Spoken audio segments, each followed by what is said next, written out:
We often hear that project success comes down to brilliant technical execution, the perfect plan.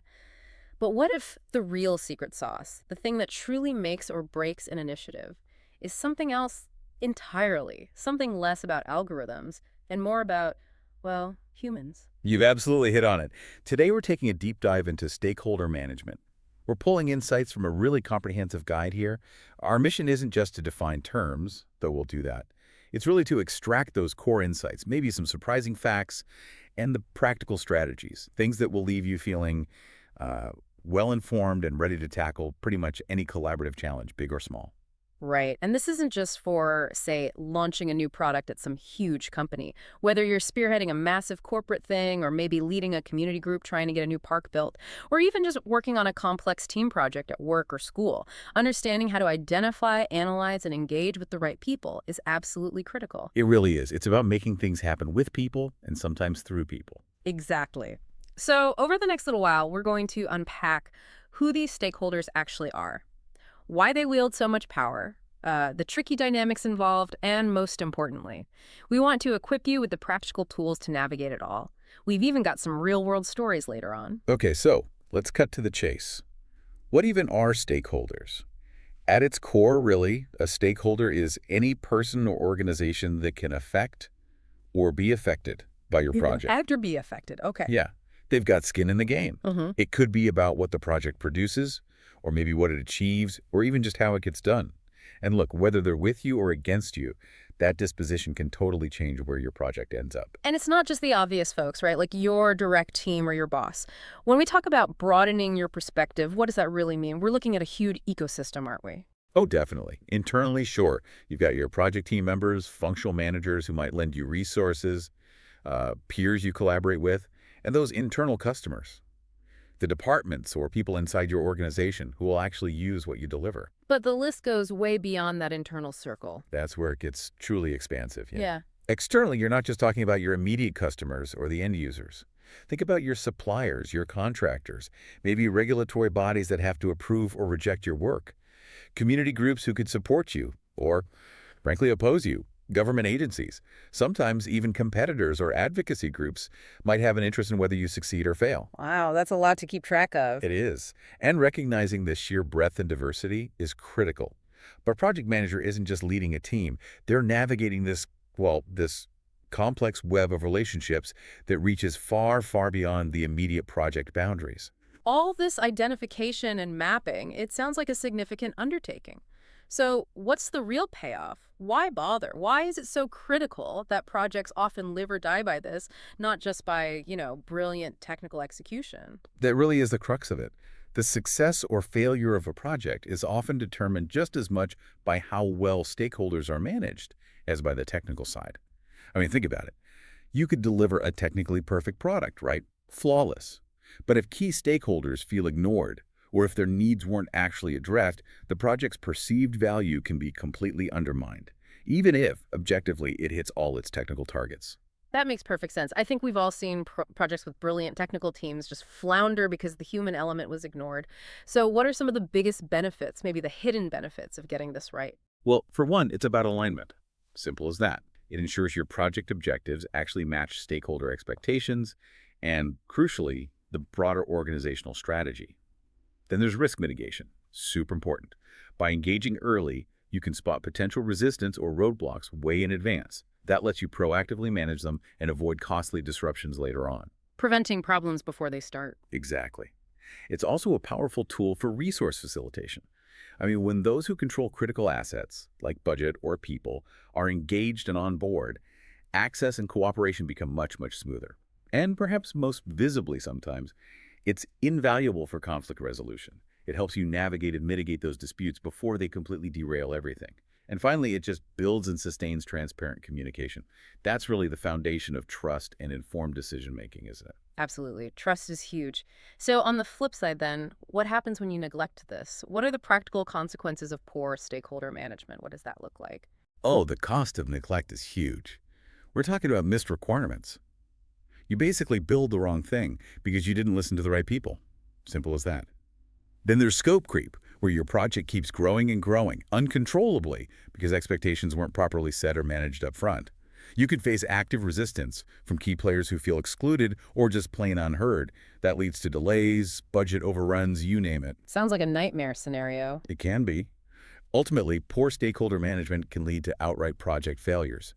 It jeopardizes entire initiatives, regardless of how good the technical team is. It's like building a perfect engine, but forgetting to put gas in the car. Or maybe worse, putting in the wrong kind of fuel. Yeah, indeed. That paints a very clear picture of why this is so vital. Now, okay, understanding who's who in this complex landscape seems like the logical next step. So who are these various categories and roles of stakeholders we should be talking about? Right, let's break it down. Starting at the top. Executive and senior management. The project sponsor, for instance. Think of them as the linchpin of project governance. The absolute champion. The champion, okay. Yeah. They have the executive authority, they hold the purse strings, they can remove organizational roadblocks and really push the project forward at the highest levels. Their unwavering commitment is just vital for overcoming political hurdles and other organizational barriers. Then you have the broader senior leadership. Their role is more about providing strategic oversight, making sure the project aligns with the bigger picture, the wider organizational goals. Makes sense. And then there's the heart of the operation, right? The project team and managers. Exactly. The project manager, of course, is the central figure for day-to-day delivery, coordination, managing risks, and acting as that primary liaison between everyone. But it's not just them. You also need the cooperation of functional managers and supervisors. These are the folks who assign personnel, who balance workloads across different departments. Their cooperation is essential. And of course, the project team members themselves. I mean, their engagement, their morale, that directly impacts productivity and the quality of the work. And beyond the internal team, you mentioned customers earlier. Right. The most important people, arguably, your customers and end users. Right. And it's important to distinguish here. You've got internal customers, maybe other departments within your own organization who will use or be impacted by what you deliver. And then you have the external customers or users. Their ultimate satisfaction often defines whether your project is truly a success in the real world. Got it. Internal and external. And we can't forget the folks who actually help you deliver the work, can we? No, absolutely not. Your suppliers, contractors, and subcontractors. These are the organizations or individuals responsible for providing goods, services, specialized expertise. They often operate under contractual agreements, which means you need really diligent management to ensure they're compliant, delivering quality, and hitting deadlines. Contracts add another layer of complexity. They do. And finally, we have to consider the broader environment. Regulatory, governmental, and community stakeholders. These groups can impose legal constraints, environmental rules require specific approvals, or even raise public concerns that can generate a lot of heat. Their involvement adds a significant layer of complexity. It necessitates strict adherence to external standards that can be incredibly strict. And look, if you don't manage this well, they can completely halt your project. So we've talked about who these critical people are, why they matter so much, loads of different groups. But let's be honest, projects rarely run in a vacuum, nice and neat. What are some of the hidden complexities, the tricky parts of actually working with such a diverse group of people?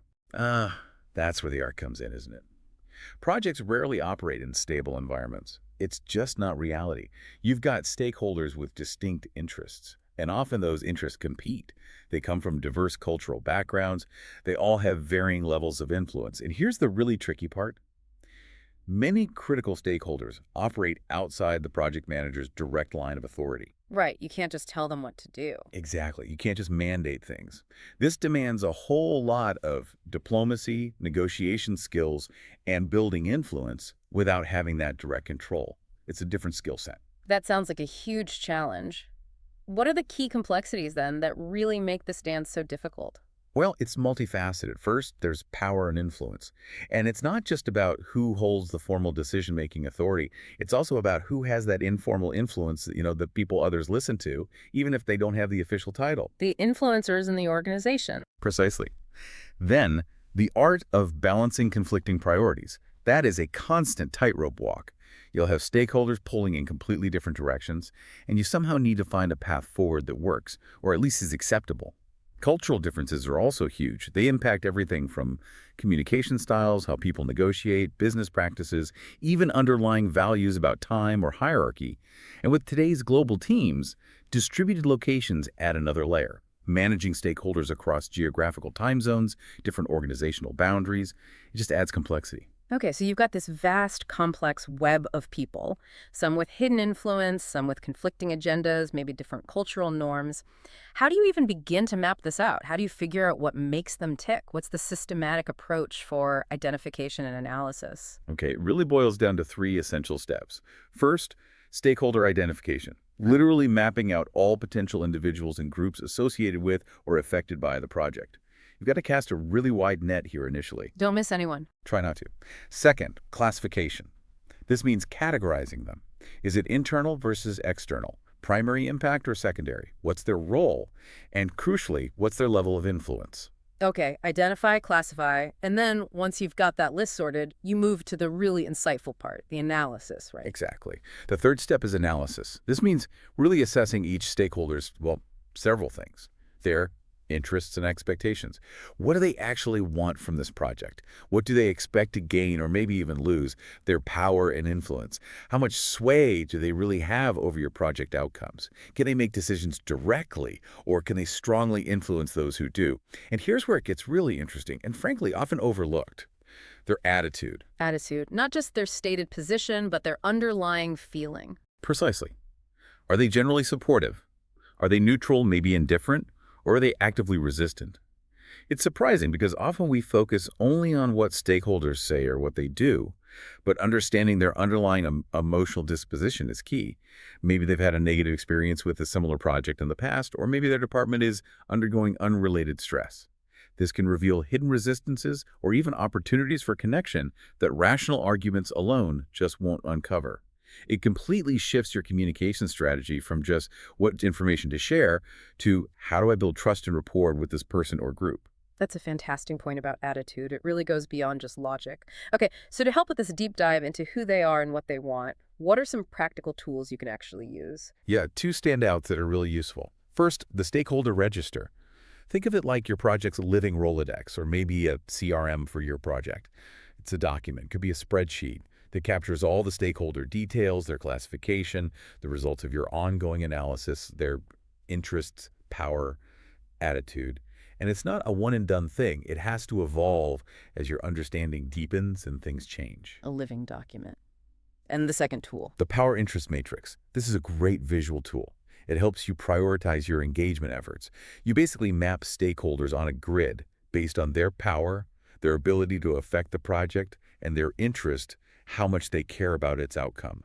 For instance, those folks with high power and high interest, those are your key players. They need constant proactive engagement.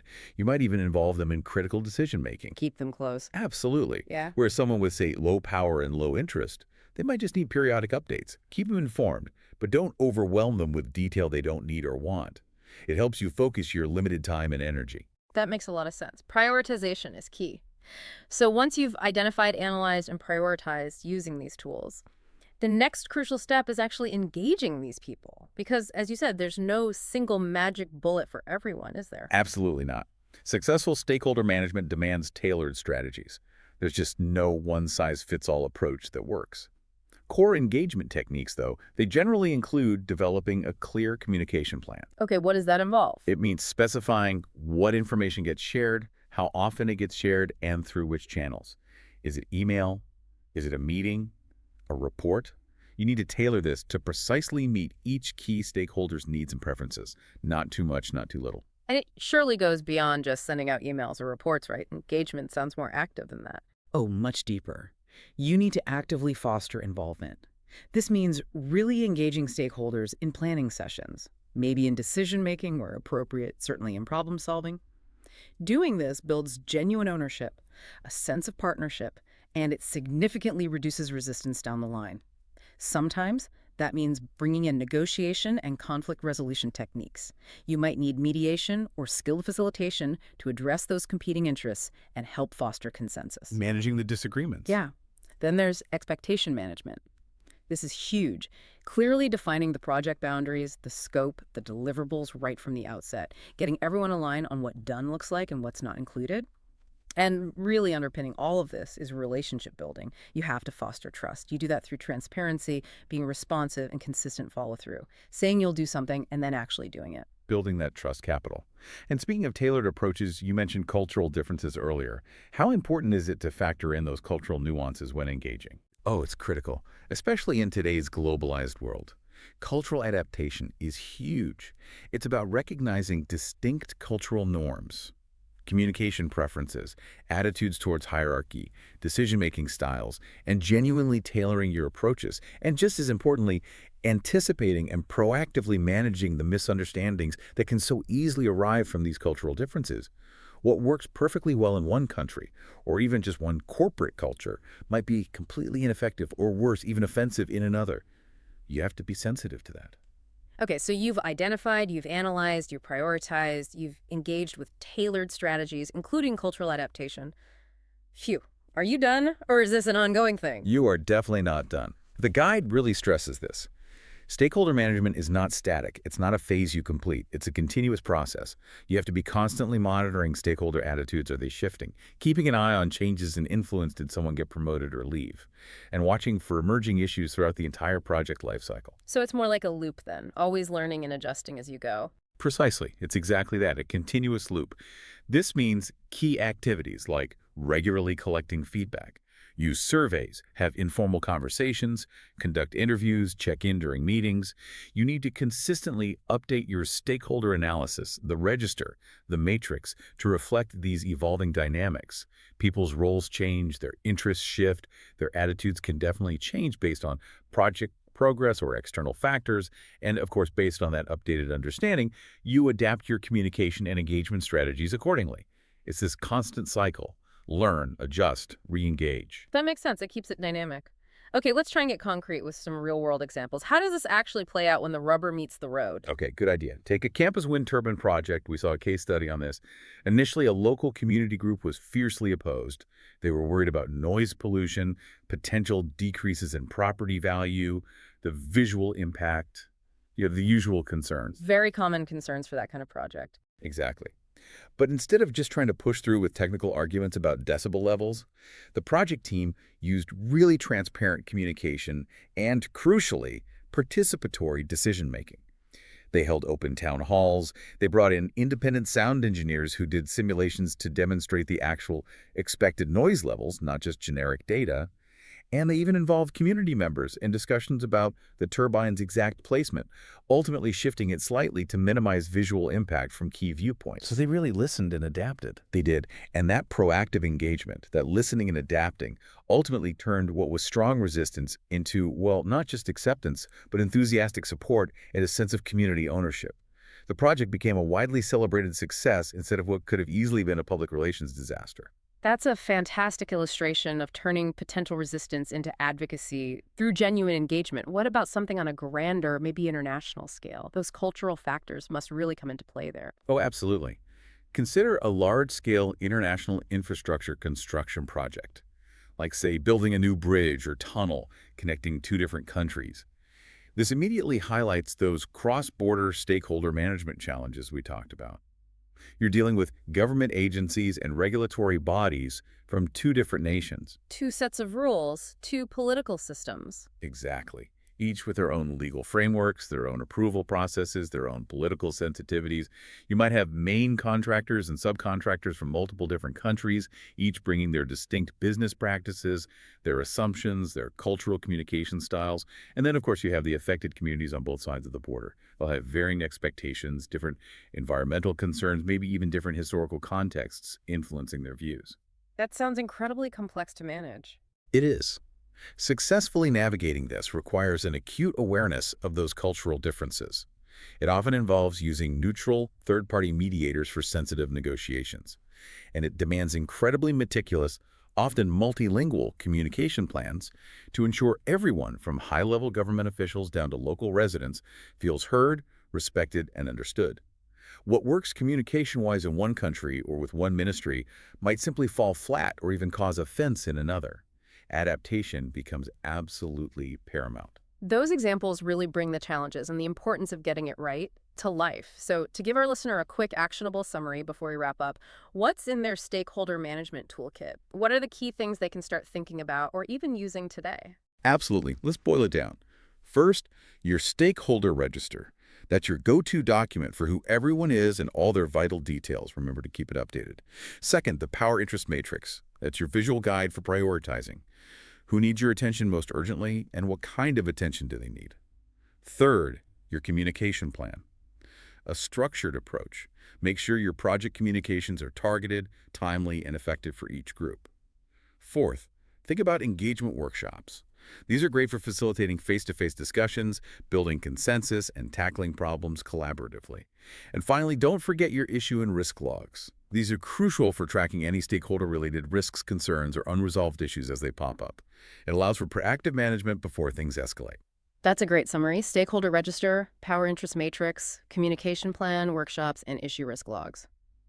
Ultimately, what we've really uncovered today, I think, is that effective stakeholder management isn't just some niche project management discipline. It's really a cornerstone of any successful collaborative effort, isn't it? It blends both, well, art and science. It absolutely does. It's about building trust. It's about shrewdly managing expectations and navigating those complex human dynamics with skill, empathy, and foresight. Getting it right truly transforms the way you approach any goal that involves other people. So here's a final thought for you, our listener, to maybe chew on. As you move forward from this discussion, how might truly understanding your own stakeholders, whether that's in a professional project, a community initiative you care about, or maybe even just in your personal relationships, how might that understanding fundamentally shift your approach to collaboration and achieving your goals? Yeah, maybe take a moment after this. Reflect on one of your own current projects or even a personal endeavor. Who are your key stakeholders there? Perhaps even try sketching out a simplified power interest matrix for that situation. Just see where people fall. You might be surprised at what insights you uncover and how much smoother your path could become with just a bit more focused engagement.